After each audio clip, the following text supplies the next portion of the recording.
ಸೂರಜ್ ರೇವಣ್ಣ ವಿರುದ್ಧ ಸಲಿಂಗ ಲೈಂಗಿಕ ದೌರ್ಜನ್ಯದ ಆರೋಪದಡಿ ಈ ಬಗ್ಗೆ ಮಾತನಾಡೋಕ್ಕೂ ನಮಗೆ ಮುಜುಗರ ಆಗುತ್ತೆ ಅಂತ ಮಂಡ್ಯದಲ್ಲಿ ಸಚಿವ ಚಲುವರಾಯಸ್ವಾಮಿ ಪ್ರತಿಕ್ರಿಯಿಸಿದ್ದಾರೆ. ಇಂತಹ ವಿಷಯಗಳಲ್ಲಿ ಯಾವುದೇ ರಾಜಕಾರಣ ಬರಲ್ಲ, ದೂರು ಕೊಡುವಂತ ನಾವೇನು ರಾಜಕಾರಣಿಗಳು ಹೇಳಿದ್ವಾ ಅಂತ ಷಡ್ಯಂತ್ರದ ಆರೋಪಕ್ಕೂ ಕೂಡ ತಿರುಗೇಟು ಕೊಟ್ಟಿದ್ದಾರೆ ಚಲುವರಾಯಸ್ವಾಮಿ. ಕಾನೂನಿದೆ, ಕಂಪ್ಲೇಂಟ್ ಕೊಟ್ಟಿದ್ದಾರೆ, SIT ಅವರು ಅದನ್ನು ತನಿಖೆ ಮಾಡ್ತಾರೆ, ಅದನ್ನ ಮೀರಿದ ಕೋರ್ಟ್ ಇದೆ, ಡಿಸಿಷನ್ ತಗೊಳುತ್ತೆ. ಈ ವಿಚಾರವಾಗಿ ನಾವು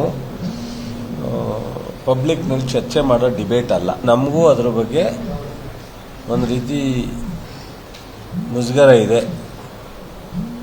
ಏನು ಮಾಡೋದು, ಇದು ನಮ್ಮ ಕೈಲಿದೆಯಾ? ನಾವೇನಾದ್ರು ಅದನ್ನು ಸರಿಪಡಿಸೋದಕ್ಕೆ ಅಥವಾ ನಾವು ಅದನ್ನು ಇದ್ರ ಬಗ್ಗೆ ಕಾಮೆಂಟ್ ಮಾಡೋವಂಥ ಪರಿಸ್ಥಿತಿಲಿದ್ದೀವ? ಯಾರೇನು ಮಾಡ್ತಾರೋ ಗೊತ್ತಿಲ್ಲ. ಇದಕ್ಕೆ ರಾಜಕಾರಣ ಬೆರೆಸೋದು ಅಂತ ಅವಶ್ಯಕತೆ. ಇಬ್ಬರದು ಕಂಪ್ಲೇಂಟ್ ಇದೆ. ಇವ್ರು ಅವ್ರ ಮೇಲೆ ಫಸ್ಟ್ ಕೊಟ್ಟವ್ರೆ, ಅವ್ರು ಇವ್ರ ಮೇಲೆ ಕೊಟ್ಟವ್ರೆ. ಈಗ ಇದು ರಾಜಕೀಯದಲ್ಲಿ ಏನು ಪರಿಸ್ಥಿತಿ?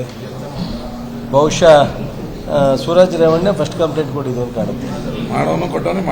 ಇಬ್ಬರೂ ಕಂಪ್ಲೇಂಟ್, ಅದ್ರ ಮೇಲೆ ತನಿಖೆ ಆಗಬೇಕಲ್ಲ. ಈಗ ಪೊಲೀಸ್ ಸ್ಟೇಷನ್ ಏನು ಮಾಡ್ತಾರೆ, ಹೊಡೆದವ್ರು ಕೊಟ್ಟರು ತಗೋತಾರೆ, ಹೊಡಿದವ್ರು ಕೊಟ್ಟರು ತಗೋತಾರೆ, ಹೊಡೆಸ್ಕೊಂಡು ಕೊಟ್ಟರು ತಗೋತಾರೆ. ಸತ್ಯ ಸರಿ ತಪ್ಪು ಅನ್ನೋದು ಆಮೇಲೆ ನಿರ್ಧಾರ. ಹಂಗಾಗಿದೆ ಈ ಕೇಸಲ್ಲಿ. ಇದರಲ್ಲಿ ರಾಜಕಾರಣ ಏನು ಬರುತ್ತೆ? ರಾಜಕಾರಣ ಈ ರಾಜ್ಯದಲ್ಲಿ ಅವ್ರ ಕುಟುಂಬನೇ ರಾಜಕೀಯದಲ್ಲಿ ಬಹಳ ಎತ್ತರಕ್ಕೆ ಬೆಳೆದಿರತಕ್ಕಂಥ ಕುಟುಂಬ ಅಲ್ವೇನ್ರಿ?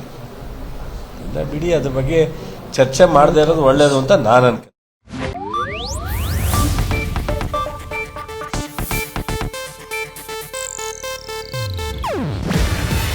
ಇದು ಏಷ್ಯಾನೆಟ್ ನ್ಯೂಸ್ ನೆಟ್ವರ್ಕ್ ಪ್ರಸ್ತುತಿ.